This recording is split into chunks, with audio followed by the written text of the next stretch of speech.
Hello students. पिछली class में हमने राजस्थान की गणतांत्रिक जातियों के अंतर्गत शिवी जाति के बारे में चर्चा की और आज की क्लास में हम मालव जाति के बारे में चर्चा करेंगे और हम ये जानने का प्रयास करेंगे कि किस प्रकार मालव जाति द्वारा तत्कालीन प्राचीन भारत और राजस्थान की राजनीति को प्रभावित किया गया। ये तो हम जानते ही हैं कि सिकंदर के आक्रमणों से पीड़ित होकर अपने अस्तित्व और स्वतंत्रता की रक्षा के लिए दक्षिणी पंजाब की अनेक आयुधजीवी जातियां राजस्थान में आई और उन जातियों में मालव जाति का स्थान बहुत ही महत्वपूर्ण कहा जा सकता है। प्राचीन साहित्य में मालव जाति के अनेक उल्लेख हमें मिलते हैं जो इसकी प्राचीनता के परिचायक हैं। पाणिनि द्वारा मालवों को आयुधजीवी जाति की संज्ञा दी गई है। महाभारत में मालव जाति का उल्लेख हुआ है। चौथी शताब्दी ईसा पूर्व में सिकंदर के आक्रमण के समय मालव रावी और चिनाब नदियों के संगम के उत्तरी भाग में बसे हुए थे। रावी के निचले भाग का दाहिना तट मालव शक्ति का प्रमुख केंद्र था। सिकंदर के आक्रमण के प्रतिरोध के लिए मालवों ने अपने परंपरागत शत्रु शूद्रकों के साथ मिलकर एक शक्तिशाली संघ बनाया और यूनानी इतिहासकार कर्टियस का ये मानना है कि शूद्रकों और मालवों की सेना में 90,000 पदाती, 10 अश्वारोही और 900 रथ थे।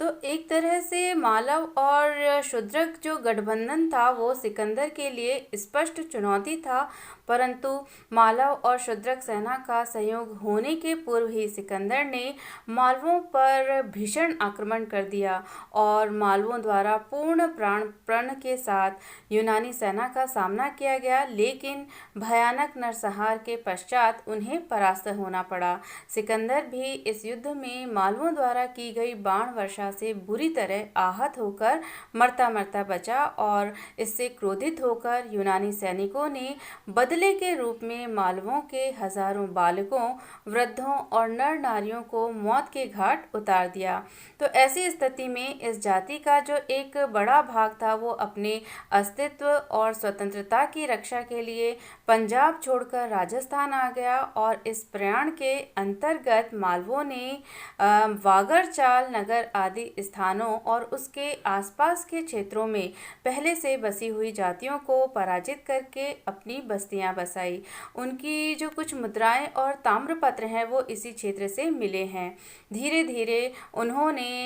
टोंक, अजमेर और मेवाड़ के कुछ भागों पर भी अपना राजनीतिक प्रभुत्व स्थापित किया और टोंक के दक्षिण पूर्व में 40 किलोमीटर दूर स्थित नगर या करकोट नगर मालवगण की राजधानी था। प्रथम शताब्दी ईस्वी तक मालवगण राजस्थान की एक प्रमुख राजनीतिक शक्ति बना रहा, लेकिन द्वितीय शताब्दी ईस्वी में मालवों की शक्ति को गहरा आघात पहुंचा। द्वितीय शताब्दी ईस्वी में मालवों द्वारा अपनी शक्ति के विस्तार के लिए अपने पड़ोसी पुष्कर के उत्तम भद्रों पर आक्रमण करने आरंभ कर दिए गए। इस पर उत्तम भद्रों ने अपने मित्र महाराष्ट्र के शक क्षत्रप नहपान से सहायता मांगी और नासिक के गुफालेख 10 से हमें ये पता चलता है कि नहपान ने मालव आक्रमणकारियों के विरुद्ध उत्तम भद्रों की सहायता के लिए अपने दामाद उशवदात या ऋषभदत्त को भेजा और उशवदात ने मालवों को बुरी तरह परास्त किया। उनमें से अनेक भाग खड़े हुए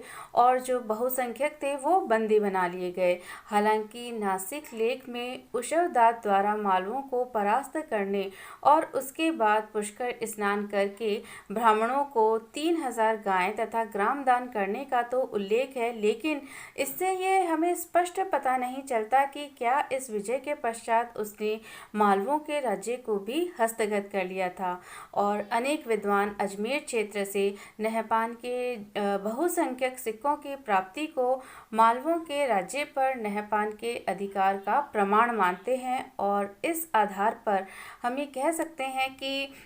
दूसरी शताब्दी ईस्वी में मालवों को नहपान की अधीनता स्वीकार करनी पड़ी थी। द्वितीय शताब्दी ईस्वी के उत्तरार्ध में उज्जैन के शक क्षत्रपों की शक्ति का उद्भव हुआ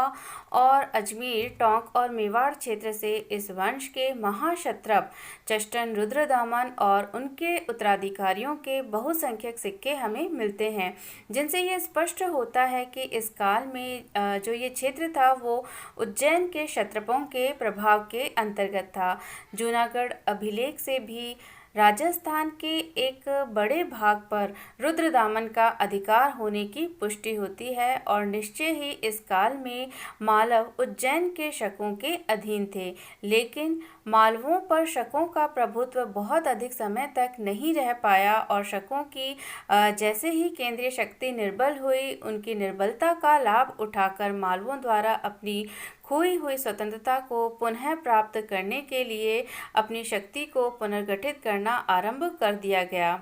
भरतपुर, कोटा और उदयपुर से प्राप्त तीसरी और चौथी शताब्दी के अभिलेखों में मालव संवत का प्रयोग इस तथ्य का सबल प्रमाण कहा जा सकता है। भीलवाड़ा से 60 मील दूर नांदसा ग्राम में मालव संवत 582 का नांदसा युग अभिलेख मिला है, जिसमें मालव कुल में उत्पन्न जयसोम के पुत्र श्री सोम द्वारा मालव वंश की समृद्धि और स्वतंत्रता की पुनः प्राप्ति के उपलक्ष्य में किए गए षष्ठी रात्र यज्ञ का उल्लेख हुआ है और इस आधार पर कुछ विद्वानों की यह मान्यता है कि यह यज्ञ मालवों द्वारा पश्चिमी शक क्षत्रपों को पराजित करने के उपलक्ष्य में हुआ था और श्री सोम द्वारा जो पराजित शक शासक था वो महाक्षत्रप सिंहदामन था। वस्तुतः शकों और कुषाणों की शक्ति के पतनोन्मुख होने के कारण यह काल भारतीय इतिहास में विभिन्न राजनीतिक शक्तियों के मध्य संघर्ष का काल था और चूंकि मालव जाति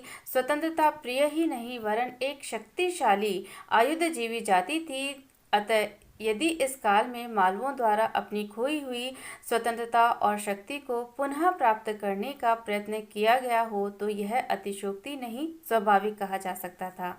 इस क्षेत्र से प्राप्त मालव सिक्कों पर उत्कीर्ण जयो मालवानाम व मालवानाम जय शब्द भी मालव शक्ति की पुनः स्थापना की पुष्टि करते हैं।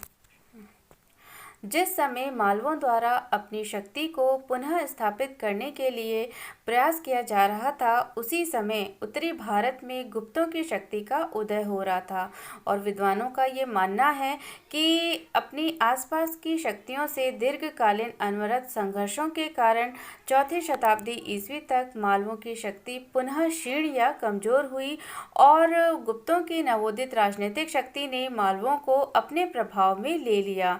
प्रयाग प्रशस्ति के अनुसार मालव, योधे, अर्जुनयन आदि जातियों ने समुद्रगुप्त के समक्ष आत्मसमर्पण कर दिया और उसकी अधीनता स्वीकार कर ली थी। विद्वानों की मान्यता है कि समुद्रगुप्त ने इन राज्यों को अपने साम्राज्य में तो नहीं मिलाया, लेकिन उसने यहाँ के शासकों को अधीनता स्वीकार करने के बाद आज्ञा पालन करने, कर देने, विशिष्ट अवसरों पर राजदरबार में उपस्थित होने आदि शर्तों पर पुनः उनका राज्य वापस लौटा दिया था। संभवतः इस नीति के अनुरूप गुप्त काल में मालव राज्य का पृथक अस्तित्व बना रहा, लेकिन कालांतर में गुप्तों के पतन और हूणों के आगमन के बाद मालव राज्य का पृथक अस्तित्व और महत्व समाप्त हो गया। हूणों ने समस्त राजस्थान पर अपना अधिकार कर लिया। मालव भी उनके आक्रमणों की आंधी से नहीं बच सके। हालांकि कुछ विद्वान छठी शताब्दी ईस्वी में यशोधर्मन की शक्ति के उदय को मालव शक्ति के पुनर्जीवित होने का प्रतीक मानते हैं, लेकिन यशोधर्मन का मालव होना अभी तक संदिग्ध कहा जा सकता है।